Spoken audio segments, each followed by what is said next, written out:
Bom dia. Bom dia. Bom dia. Bom dia. Apagado. Em nome da Casa do Caminho, aqui minha mãe, os fundadores da casa, a gente primeiramente agradece a presença de todos aqui, para a comemoração dos 37 anos. Obviamente não são 37, a fundação é 37, físico, estando aqui, mas isso tem um preparo, que meu pai sempre conta, isso tem um preparo lá na espiritualidade, que eu acho que a partir do momento quando se diz sim, começa dali, e não aqui. Aqui é o despertar, de uma responsabilidade, de um compromisso. É aquilo, eu assumo, dei o chute, mas começou de lá. Então, 37 aqui, Normalmente, na verdade, seria no dia 8 de março, mas a gente comemora aqui numa reunião pública com todo mundo, então aqui estamos todos reunidos para essa comemoração dos 37 anos. Como meu pai falou já de início, apresentando o Marcelo, que já está aqui com a nossa casa, somos agora amigos da doutrina, amigos de jornada, irmãos. Temos aqui também, os nossos amigos também, que estão aqui presentes. As casas amigas, então, amigos nessa batalha. Bezerros, Cara. Tem as felicitações que nós recebemos dos nossos amigos das outras casas espíritas, do movimento espírita, que não puderam estar aqui presentes, porque estão tendo as suas atividades, mas eles também nos felicitaram. Então, aqui estende essa energia, essa vibração de luz para todos os nossos irmãos que estão lembrando onde eles estiverem, para nós, lembrando da nossa jornada, vendo os tropeços e os acertos, porque todo mundo aqui está no processo de aprendizado, ninguém é perfeito, Então, principalmente a direção da casa tem essas questões também de tropeço, acerto, mas a mais importante é quando fecha um ciclo, igual a gente fecha o ciclo 37 e lembra de todas aquelas pessoas que estiveram aqui, que passaram pela casa, pessoas, irmãos na pátria espiritual que passaram, que a gente nem consegue saber quem é, mas passou. Então faz um ciclo de amizade. Irmãos que estiveram presentes aqui, que fizeram parte desse processo dos 37, que já retornaram à pátria espiritual. Minha irmã, agora há pouco mesmo, ela se emocionou lembrando dessas pessoas, desses irmãos. Quando a gente tem esse despertar, é a sensibilidade da presença. É eles dizendo, eu estou aqui. Então, a gente precisa, todos juntos, com esses irmãos de jornada que estão presentes, nossos jovens, as crianças, todo mundo, a gente está aqui muito feliz pelos 37 anos, tá? Então, agora, chamo aqui o Marcelo, que é do Grupo de Estudos e Pesquisa Espírita Herculano Pires, do Centro Espírita Jesus a Caminho, de Guarulhos, está aqui presente. E o tema que ele vai falar é a Caminho de Damasco, uma jornada de transformação e redenção. Então, que esse tema, ele, inspirado pela espiritualidade também, seja envolvido aí com muito carinho, para que a gente possa tocar no coração de cada um, nas suas questões, nas suas necessidades, no processo, despertar para o estudo, para a pesquisa, porque se vem aqui é porque teve esse preparo, teve esse estudo. E a gente sempre tem que pegar toda a informação que é positiva, aquilo que faz a gente avançar, faz a gente crescer. Então é um irmão que pesquisou em nome da sua casa, em nome da doutrina que está aqui. Então que ele seja muito bem recebido.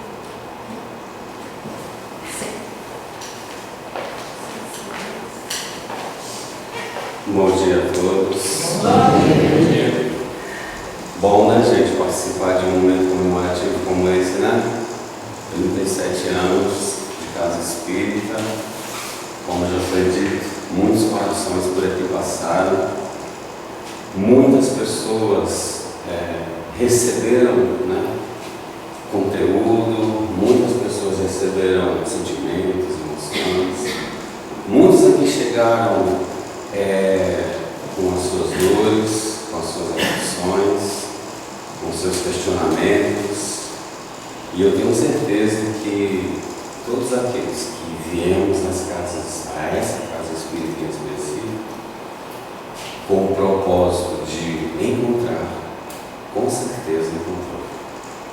Porque ela é um espírita, ele é um manancial de luz. E com esse tema de hoje nós vamos resgatar alguns pontos importantes em relação a isso. Porque creio que todos nós já ouvimos falar a respeito dessa passagem, desse caminho de Damasco.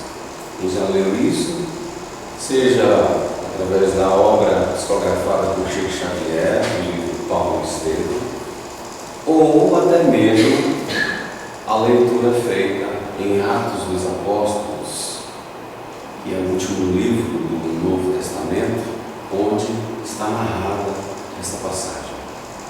A princípio, a gente pode imaginar que o Evangelho, ou Atos dos Apóstolos, seja apenas uma narrativa a respeito de um fato histórico, um acontecimento, de um homem que tenta tomar um caminho, e aí a gente vai lembrando disso como se fosse apenas um fato histórico a respeito de uma pessoa. Mas a gente vai perceber que não é necessariamente isso, que existem elementos por trás da narrativa que inclusive nos falam nos dias atuais. E é esse o convite que nós fazemos a todos para que nós possamos então seguir nessa análise. O texto começa dizendo que Paulo, ou melhor, Saulo, que é o seu nome de batismo, ainda respirando ameaça e homicídio contra os discípulos do Senhor, aproximando-se do sumo sacerdote, pediu-lhe cartas para a sinagoga de Damasco. Tudo bem? E aí a gente já tem algum elemento para nossas reflexões. E esse primeiro elemento é respirando ameaça e suicídio. O que vocês acham que Paulo quis dizer com isso? Ou melhor, Lucas, porque quem está fazendo a narrativa é o evangelista Lucas. Respirando ameaça e suicídio. O que é uma pessoa que respira ameaça e suicídio? É óbvio que a gente percebe que aqui o texto nos fala não exatamente de algo superficial. O texto nos fala a respeito de uma característica psíquica. Porque, imaginemos, quando eu falo de uma pessoa que está respirando ameaça e suicídio, você pensa logo em quem? Um assassino, O assassino é quem respira, ameaça e suicídio, ou melhor, homicídio. Um assassino, um assaltante, alguém movido pela maldade. Tudo bem? Não é isso? Mas Paulo, ele é um doutor da lei. É um fariseu. Ele tinha um conhecimento profundo da lei de Deus, da lei de Deus. Mas ele, nesse momento aqui, ele está respirando ameaça e suicídio. Respirando ameaça e suicídio. Quantos de nós não respiramos ameaça e suicídio? Quantos de nós não respiramos intolerância? Quantos de nós não respiramos incompreensão? Quantos não respiramos impaciência? Quantos não respiramos ódio, mágoa, raiva? Quantos de nós não respiramos isso? Basta você fazer uma análise do seu dia, como nos recomenda Santo Agostinho, e você vai perceber que durante aquele percurso você esteve aí oscilando entre esses estados psíquicos, porque nós vamos perceber que aqui o apóstolo fala a respeito de atmosfera psíquica. Alguém movido, motivado, né, por um sentimento, por um pensamento que era, né, o que movia ele a fazer, a agir.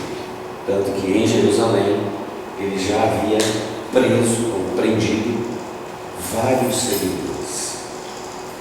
Talvez por conta exatamente dessas perseguições feitas por ele, muitos dos apóstolos e discípulos de Jesus naquela época se dissiparam entre as comunidades, a ponto de inclusive chegarem a Damasco, que era uma cidade muito longe ali de Jerusalém. Ficava a mais ou menos 200 quilômetros de Jerusalém. E a época não tinha avião, não tinha carro, não tinha moto, não tinha nenhum veículo de transporte.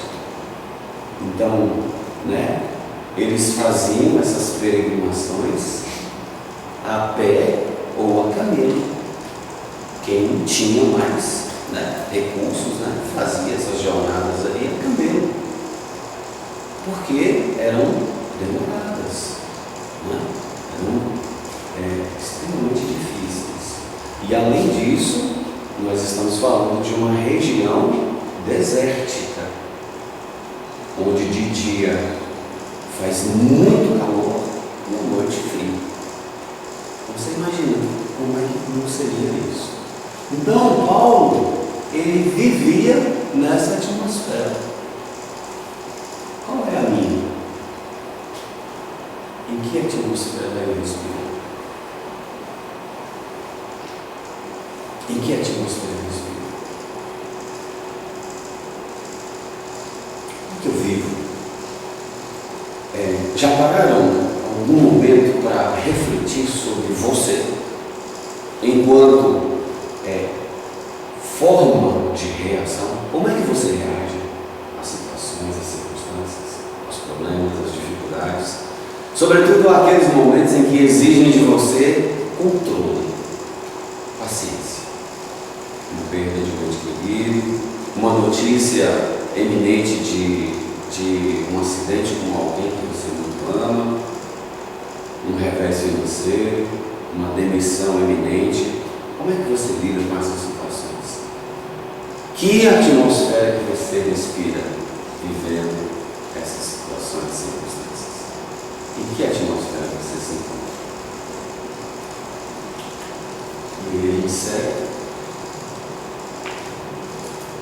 no texto.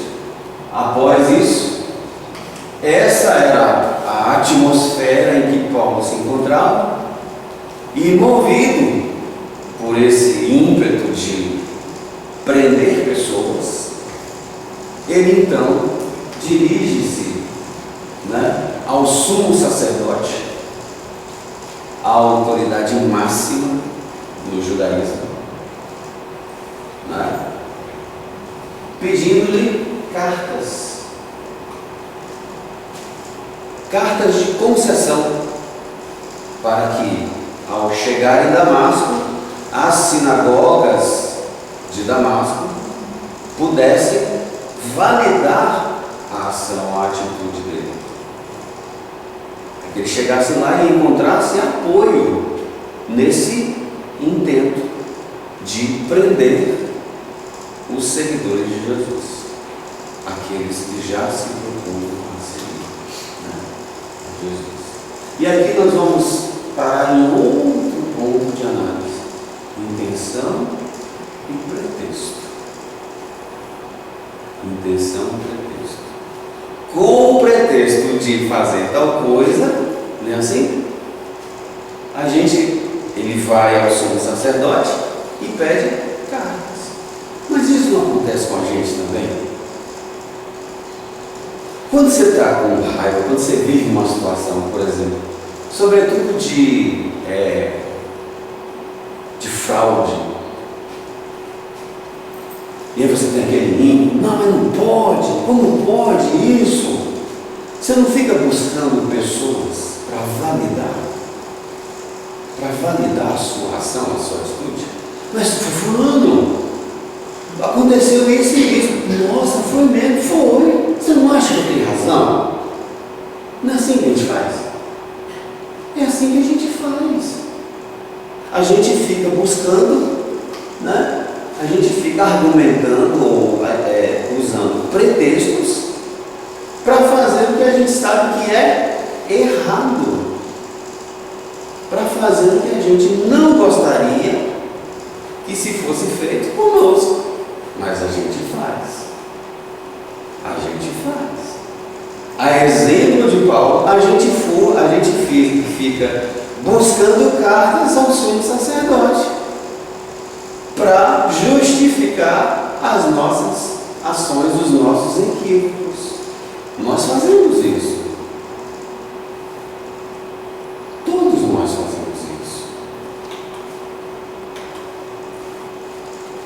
Porque o propósito dele é esse, a fim de que, caso encontrasse alguns que eram do caminho, tanto homens quanto mulheres, os conduzissem presos a Jerusalém. Flávio José, que é um historiador do século I, ele vai dizer que Damasco era uma cidade onde muitos gentios haviam se convertido ao caminho, que era como era conhecido, né, o movimento, né, que foi pós-Jesus ali, iniciado ali pelos apóstolos. Então, há muitas expressões a respeito desse movimento, que não é cristianismo ainda. O cristianismo surge bem depois. É apenas um movimento, né, daqueles apóstolos, porque Jesus, inclusive, havia instruído eles para que eles fossem, né, às sinagogas, às casas, né, divulgar a mensagem. Então, Flávio José vai exatamente enfatizar isso, talvez por isso exatamente, e não apenas isso, mas Damasco também, enquanto cidade, né, era considerada a capital da Síria, era uma cidade, né, bastante populosa. Então Paulo estava preocupado, por quê? Porque ele era muito zeloso com a lei, a Torá. Muito zeloso. E ele acreditava que esse movimento ele era um movimento pernicioso. E aqueles que se aderiram a esse movimento se tornaram adversários e deveriam ser combatidos, eliminados. Então você imagina uma pessoa, né, determinada, e Paulo era uma pessoa extremamente determinada a seguir com esse intento. Como já dissemos, Damasco não ficava pertinho, eram 200 quilômetros no longo de um caminho. Você estaria disposto? Eu vou, porque eu tenho. Então ele era um homem decidido. Tá? Então o intento dele era esse. Então veja, Jesus não apareceu ainda aqui. Tem Paulo, né, arquitetando ali, né, um meio, buscando elementos que validassem a sua atitude, e após isso ele direto para Damasco, para que colocasse em prática, né, aquilo que ele havia planejado. Sigamos.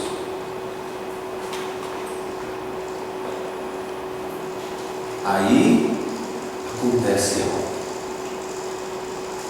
Porque próximo de Damasco, ao aproximar-se de Damasco, quanto tempo depois?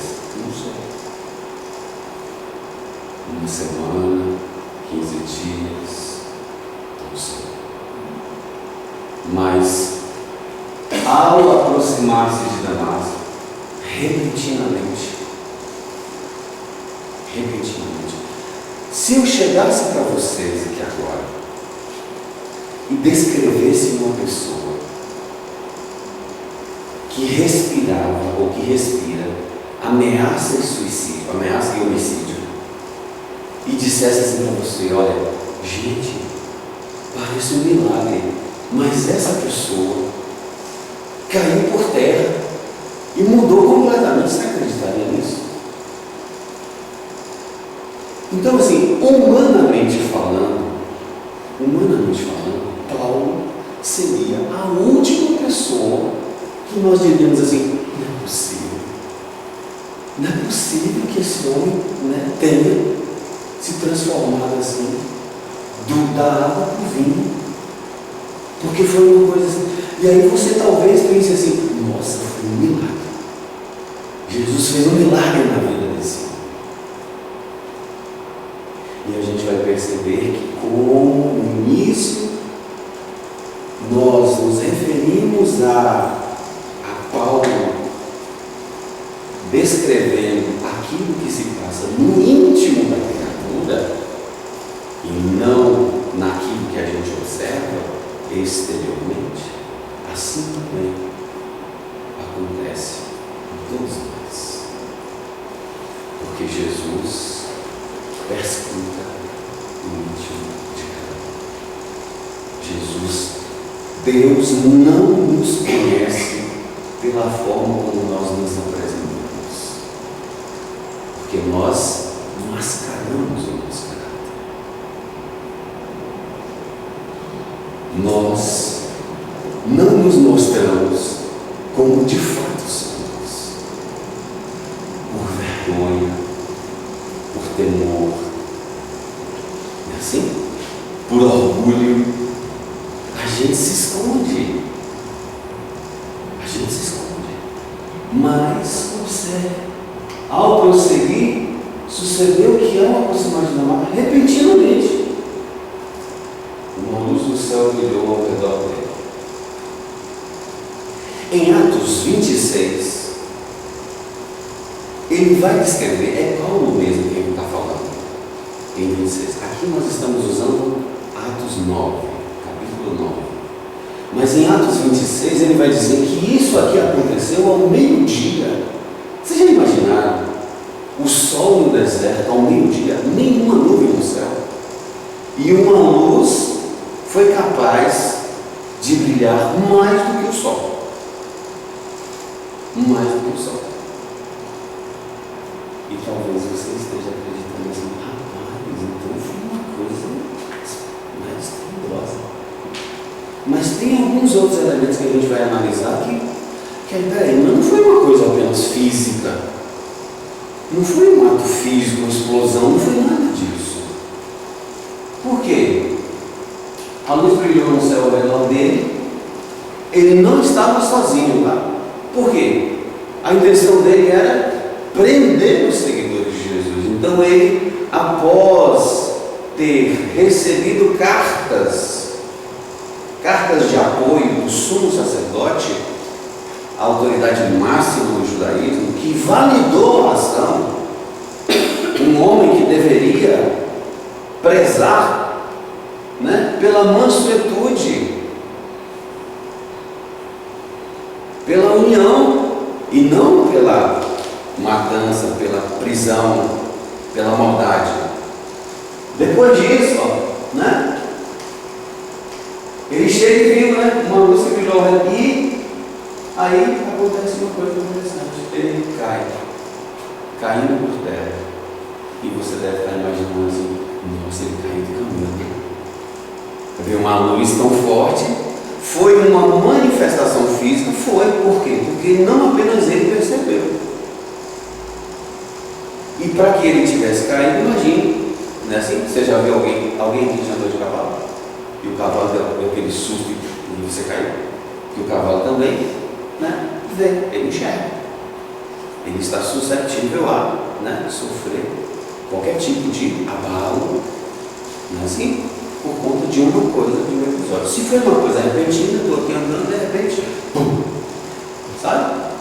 E aí eu me assusto e tudo caiu.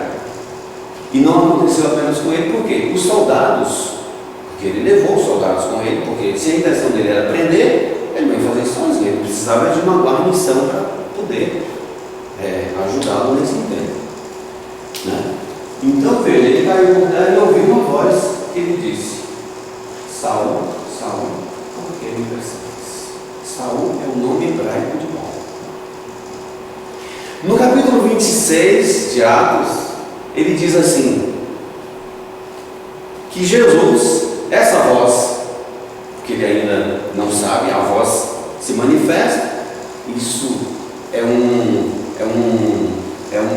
episódio que na doutrina espírita a gente conhece pelo nome de xenognosia, ou materialização física. Jesus não apareceu para ele, teve uma luz e uma voz. Ele só ouviu, ele viu a luz e ouviu uma voz, mas apenas ele entendeu o que foi dito. Os outros ficaram emudecidos e não disseram nada. Os soldados que estavam com ele não disseram nada, mas ele entendeu a mensagem. Somente ele entendeu.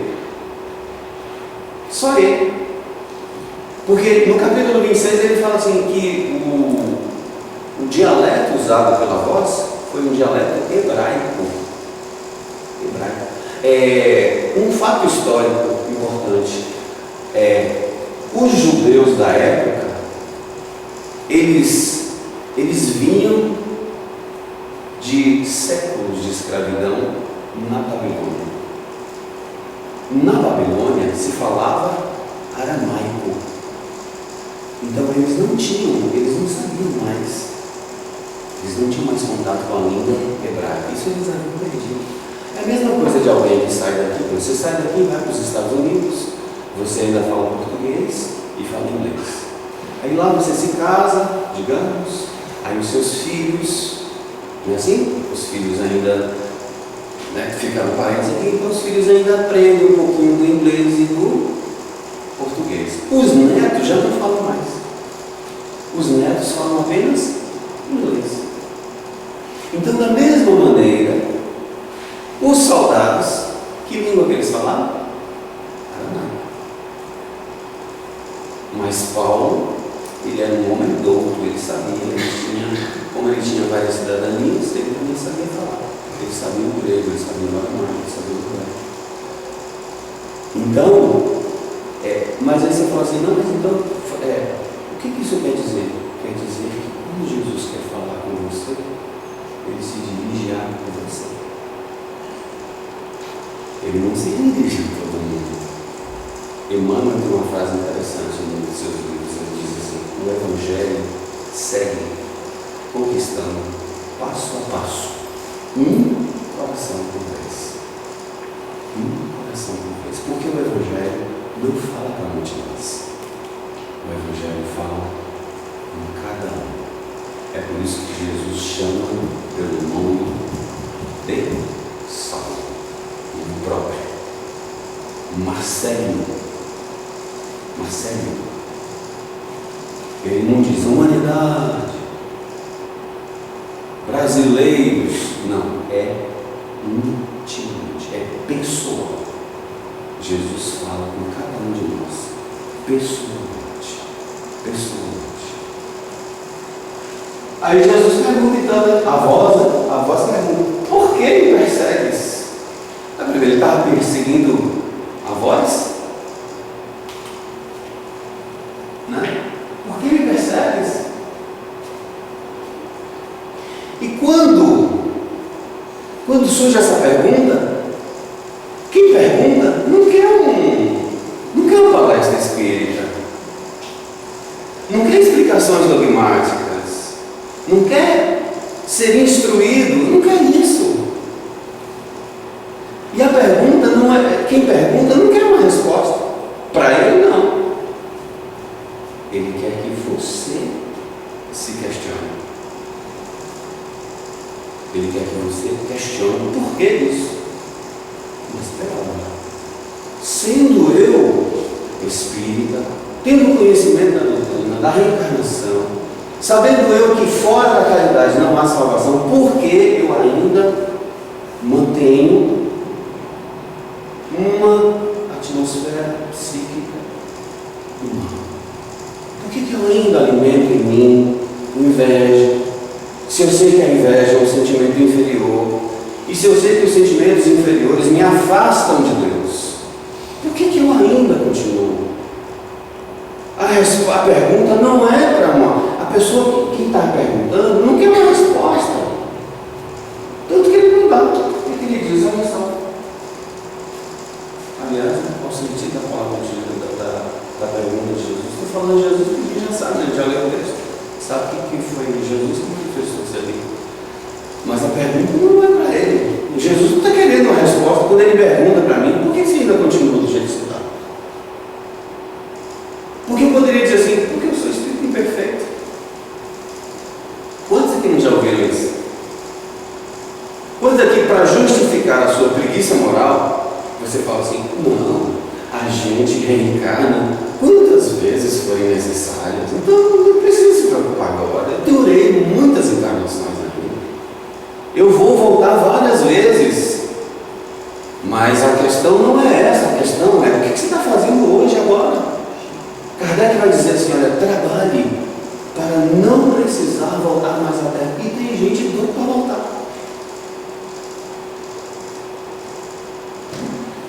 Tem gente que não quer nem ir. Tem gente que quer ficar aqui. Tem gente que está saboreando tanto as coisas do mundo que sequer pensa que vai. Então a pergunta de Jesus não é para ele, não quer uma resposta de você. Ele quer que você se responda a essa pergunta. A pergunta é para você. É para você. E aí, olha só, ele está respirando ainda ameaça e homicídio. Aí caiu, teve uma queda, né? Teve um acontecimento repentino, ele pum, caiu. Aí eu pergunto, quem é, Senhor? A pergunta que ele faz, quem é esse? Não é assim? Quem é esse? Nossa, ouvi uma voz aqui, quem foi que falou isso? De onde veio? Ele diz, eu sou Jesus, a quem tu persegues. Peraí, mas ele não disse que o intento dele não era perseguir os da casa, os do caminho? Eu ia falar da casa do primeiro. Os do caminho. Peraí, mas Jesus, não, peraí. Eu sou Jesus, ele está perseguindo Jesus. Como assim? Para entender isso aqui, ó, nós vamos ler um pequeno trecho de Mateus 25. Porque Mateus 25 ele diz assim, quando o Filho do Homem, Jesus, voltar em toda a sua glória e com todos os anjos, com todos os santos, reunirá todas as nações diante de si, sentado no trono, separará as ovelhas dos cabritos. Colocará as ovelhas à sua direita e os cabritos à sua esquerda e dirá as ovelhas, vinde bendito do meu Pai, pois tive sede e me deste de beber, tive fome e me deste de comer, era estrangeiro e me abrigaste, estava preso e foste me visitar. E ele segue. E aí as ovelhas que estão à direita, os que estão à direita perguntam assim, Senhor, quando foi que te vimos com sede, com fome, preso? E te demos de beber e de comer? Aí ele vai responder, amém vos digo que, na medida em que fizestes a um desses meus irmãos mais pequeninos, a mim que fizeste. A mim fizeste. Aí os outros, os que estão à esquerda, ele também fala, né? Fala com ele, porque tive sede e não me deste de beber, tive fome e não me deste de comer, era estrangeiro e não me abrigaste, estava preso e não foste me visitar. E aí os cabritos perguntam, mas quando foi que nós te vimos com sede, com fome, né? E não fizemos nada dessas coisas?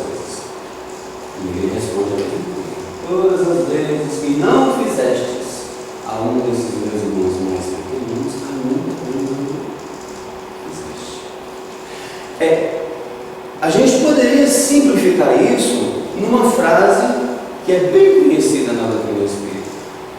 Fora da caridade não há salvação. Fora da caridade não há salvação. Ninguém se salva sendo invejoso, turbulento. Ninguém se salva mantendo uma atmosfera psíquica de ciúme, de inveja, de raiva, de mágoa, de ódio, de indiferença. Ninguém se salva. Porque todos aqueles que se mantêm nessa atmosfera estão em queda. Estão em queda. Caíram do caminho. Exemplo de Paulo. Todos nós. Todos nós. Então, deu para entender por que Jesus fala: eu sou Jesus a quem tu persegue. Ou vai dizer que você me implica com. Você nunca implicou com alguém? Fala aí. Dentro da casa espírita tem isso: divergências, disputas. Pessoas que disputam posições, cargos, ao invés de se unirem. Herculano Pires vai dizer que o centro espírita é como um espelho côncavo. Todas as atividades precisam refletir-se umas nas outras. Porque senão fica assim: a atividade de fulano do dia X, a atividade de Beltrano do dia Y, e nenhuma das duas se falam, se conectam, né? E a gente está dentro da casa espírita falando de amor, de caridade, falando de união, falando de respeito, não é? Não dá. Ele poderia ter dito assim, ó, olha só. Jesus perguntou: Saul, Saul, por que me persegues? Ele poderia ter dito isso. Porque eu ainda respiro ameaça e suicídio. Porque eu ainda respiro ameaça e suicídio.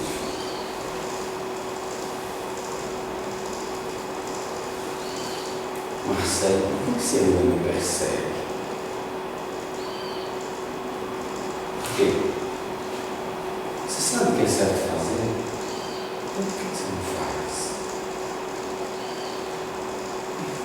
Se você tem uma semana de conhecimento espírita, vai dizer André Luiz no Agenda Cristã, você já tem tudo de que precisa para mudar a sua vida, para entender que evangelizar-se não é frequentar reuniões religiosas, em templos espíritas, ou seja lá o que for.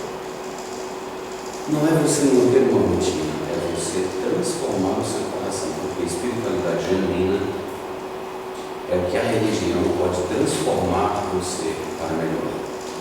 É o que a religião é capaz de fazer, proporcionando a você reflexões necessárias e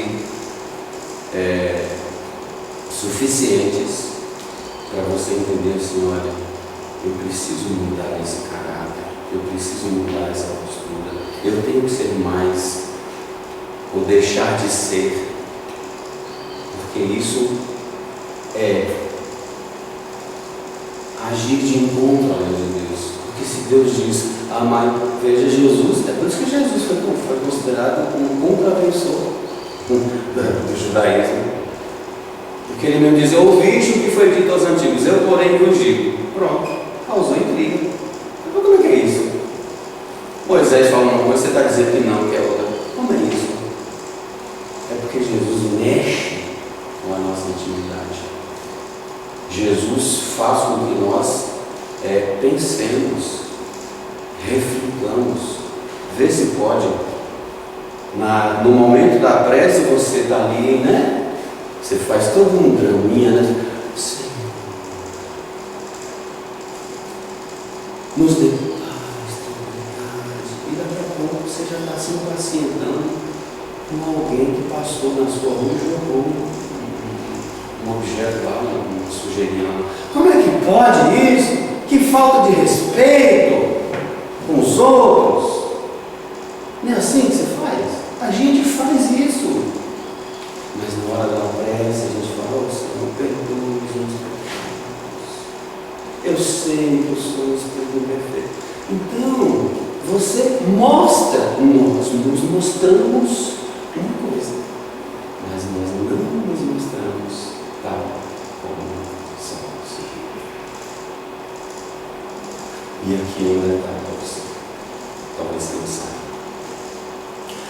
Para as pessoas, você pode até disfarçar. Para Deus não. Aliás, para os espíritos.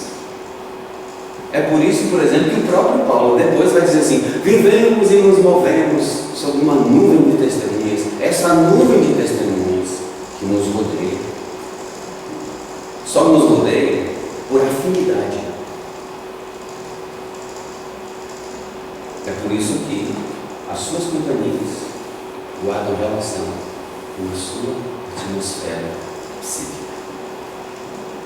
Se você muda a sua atmosfera psíquica, se você se conduz bem na vida, se você mantém pensamento elevado não é prece não, viu gente? Pai nosso que está no céu, fica ali aquela, não é isso? O pensamento elevado é pensamento caridoso, é honestidade.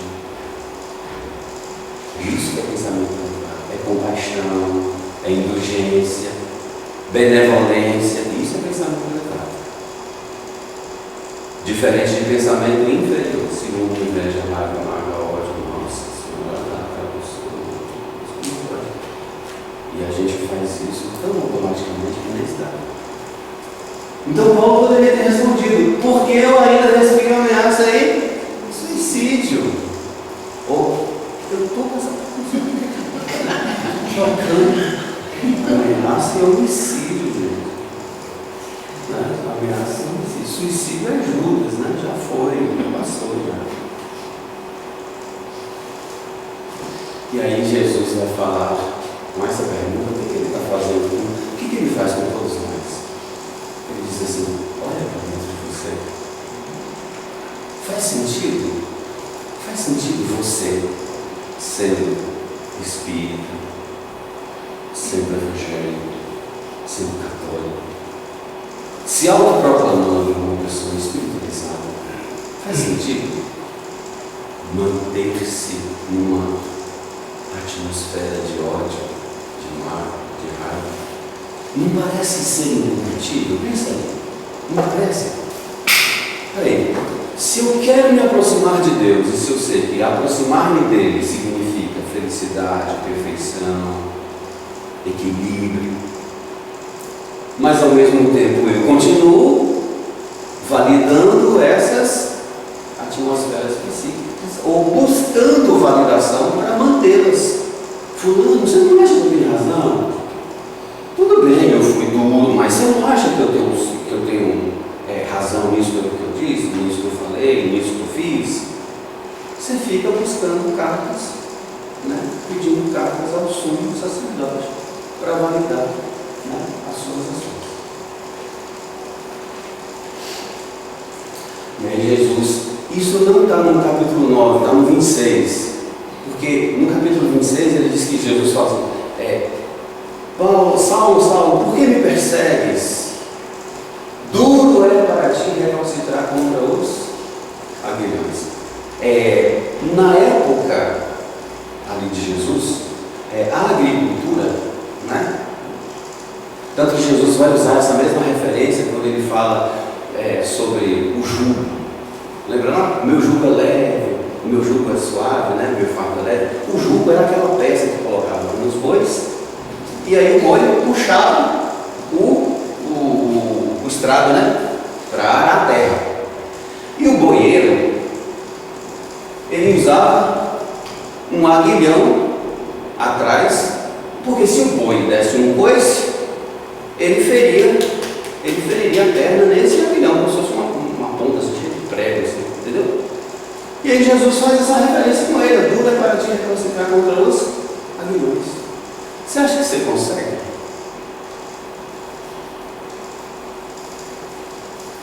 Tem uma expressão que fala dar murro em pontas de facas, né? Dar murro em ponta de faca. A gente fica dando murro em ponta de faca, mas dar murro em ponta de faca fere.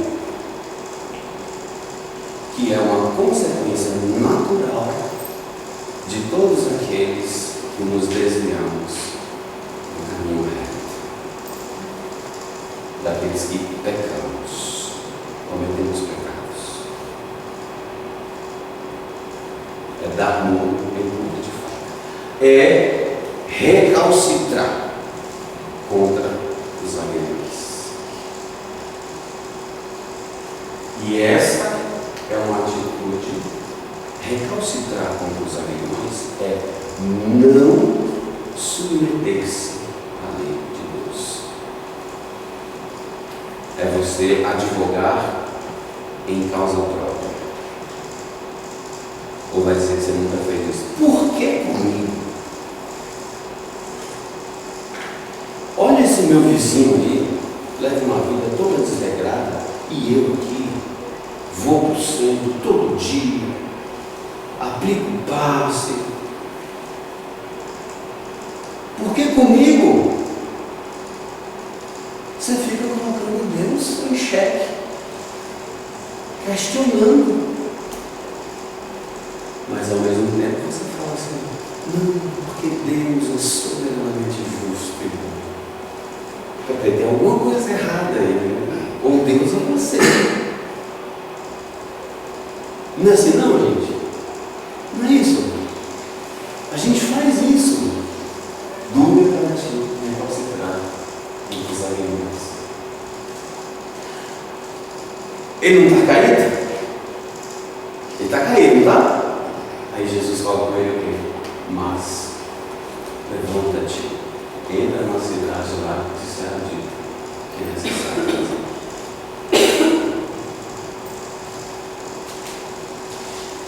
Levanta-te. Levanta-te.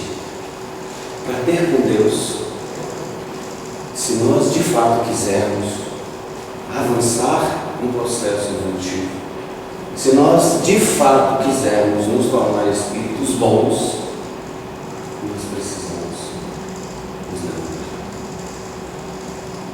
Você tem que sair dessa atmosfera que você ainda alimenta: inveja, raiva, mágoa, ódio, ciúme, tristeza. Se você não sai dessa atmosfera, Jesus não vai dizer: mas levanta-te e entra na cidade. Para isso, você tem que se levantar. E a gente vai perceber que a fé, ela, para ser boa, ela tem que ser ativa. Como é que é uma fé ativa? Já parou para perceber como é uma fé ativa? A fé ativa em você, como é que ela é em você? Você tem fé como? Você acredita, você confia em Deus? A palavra fé significa fidelidade. Aí está aqui o modelo, questão 625. Está aqui o modelo. Você tem fé? Então seja fidedigno ao modelo. Modelo a gente copia, não é assim? A gente copia.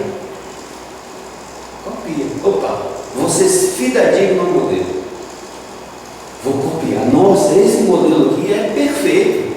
Vou copiar. Mas você tem que ser fidedigno ao modelo, porque você pode fazer. Vou fazer umas modificações aqui. Vou dar umas alteradas aqui, porque eu não gostei. Não dá, o modelo é perfeito. Não tem que alterar. Você só tem que aplicar. É só isso. Mas a gente não faz isso. A gente quer assim, eu vou dar uma adequada aqui, porque não dá, é demais. A gente fica justificando isso, essas coisas. Levanta-te. Levanta-te e entra na cidade. Lá será dito o que é necessário fazer. Sabe por quê, gente? Deus não se serve da boca do mentiroso nem do maldoso. Não existe maldade na obra de Deus. Os recursos, todos os recursos que Deus utiliza para nos recuperar são bons. Até mesmo a dor. O Espírito Verdade vai dizer: a dor foi sagrada no jardim das oliveiras. Ou quando ele diz assim: a dor é uma bênção que Deus envia aos seus eleitos.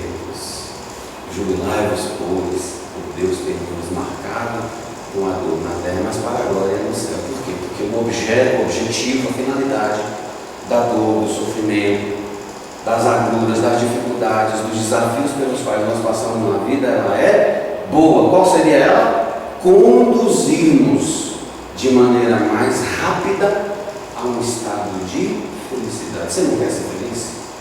Quem não quer?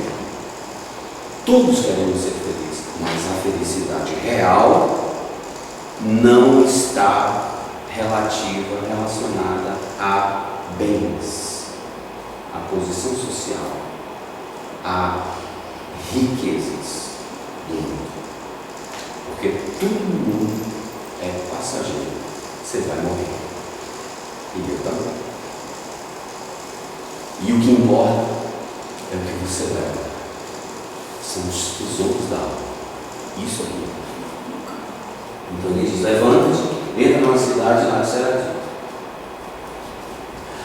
Aí, beleza, né? Ele não está indo para Damasco prender os seguidores de Jesus. Aí Jesus vai, né? Acontece tudo aquilo ali. E um detalhe, né? Uma coisa interessante, né? Porque ele não está só no caminho, né? Quando acontece repentinamente a luz, os soldados que estavam com ele perceberam também, caíram. Só que, curiosamente, eles não ficaram cegos. O texto fala que só Saulo, só Saulo ficou cego durante 3 dias. Ele ficou ali, né? E foi conduzido, inclusive, pelos soldados. Então, que coisa interessante. Então, não foi uma coisa física, tão somente. Porque se fosse assim, teria cegado também os outros. Teria cegado os camelos, não é assim? É a mesma coisa. A construção ocular é igual. Com pequenas diferenças, mas é a mesma coisa. Então, se cegou um, teria cegado todos. Mas só ele cegou. Só ele ficou cego. Aí foi conduzido para a cidade. Aí Jesus vai, né? Aí Jesus vai chamando. Ananias era um discípulo. Era um daqueles que seguiam o caminho. Já havia se convertido, etc. Aí Jesus vai em visão. Aqui tem uns detalhes que a gente não vai entrar muito, porque senão a gente ficaria uma semana aqui só falando sobre esse episódio, né? Mas aqui a gente percebe fatos mediúnicos. Com Paulo, Jesus aparece uma manifestação física, todo mundo vê. Com Ananias é diferente, somente Ananias vê. Por isso que Ananias tem uma visão. Médium vidente. Ele viu. Somente Ananias. Ninguém mais, só ele. Aí Jesus vai, chega para Ananias e fala assim: levanta-te, vai pela viela chamada direita e procura na casa de Judas pelo nome Saulo de Tarso, pois esse que está orando. Aqui tem uma coisa interessante, ele fala: pois esse que está orando. Gente, Saulo, lembra quando ele sai de Damasco, quando ele sai de Jerusalém, ele está respirando ameaça e homicídio. Ameaça e homicídio. Agora, olha só, não mudou? Olha o que Jesus fala. Saulo está o quê? Pode ver isso aqui. Ele está orando, saiu daquela psicosfera de ódio, de mágoa, de raiva, de rancor. Caiu, né? Aí ele teve um momento de consciência. Caramba, o que eu estou fazendo? Não é assim que não acontece com a gente? Meu Deus, como é que eu fui capaz de fazer isso?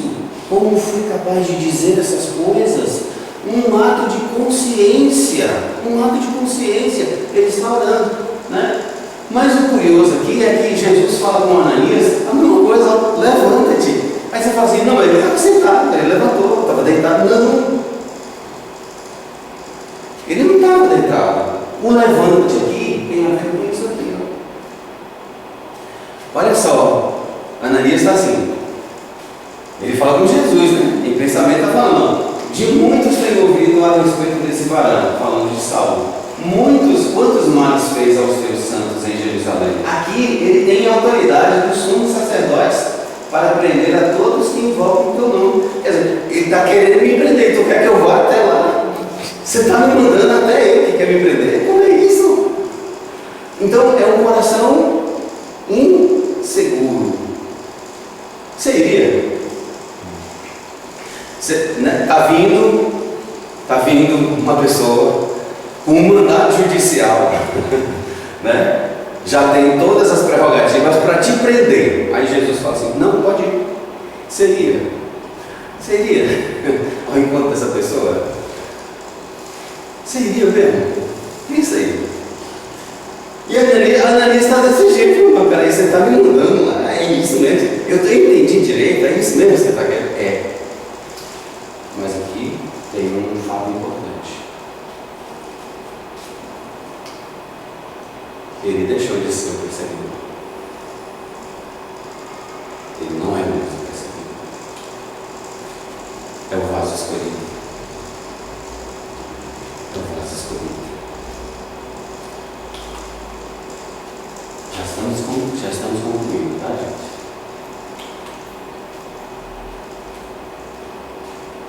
Confia, Ananias. Confia, Marcelo. Confia, Carol. Confia.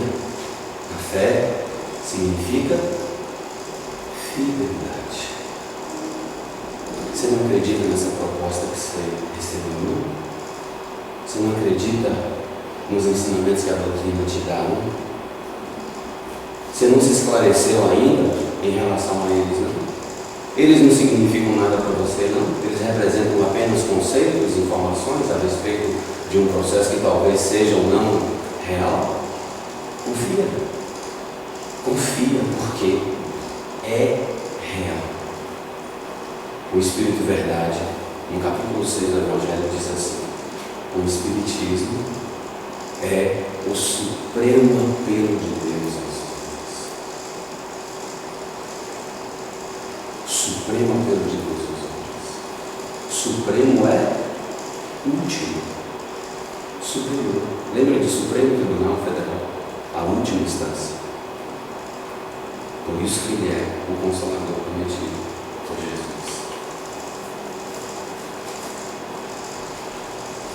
E aí a gente chega na casa do caminho, que completa 37 anos.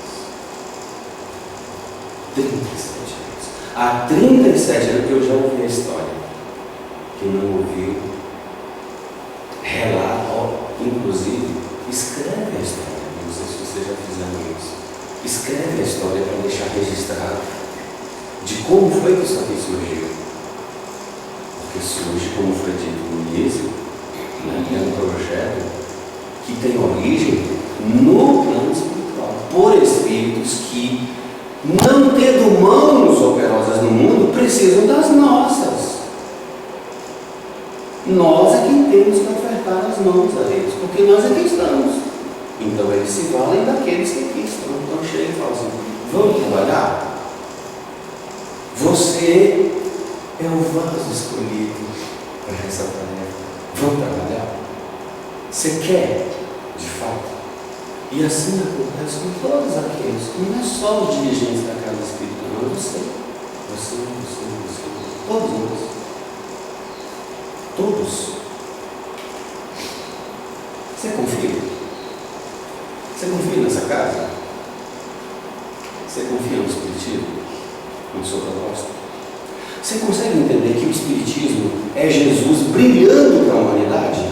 Novamente. Caída, em queda. Dizendo: mas levantai-vos. Levantai-vos.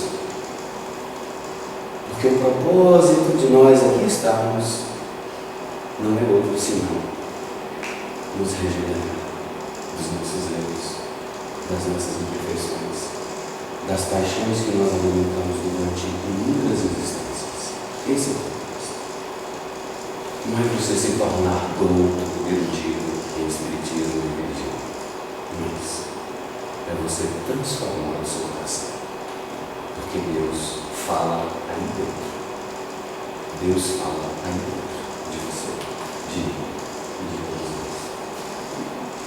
E com isso nós finalizamos as nossas reflexões de hoje, porque Paulo vai estabelecer uma ordem na regeneração. Primeiro você levanta. Primeiro você se levanta. Depois você entra na cidade.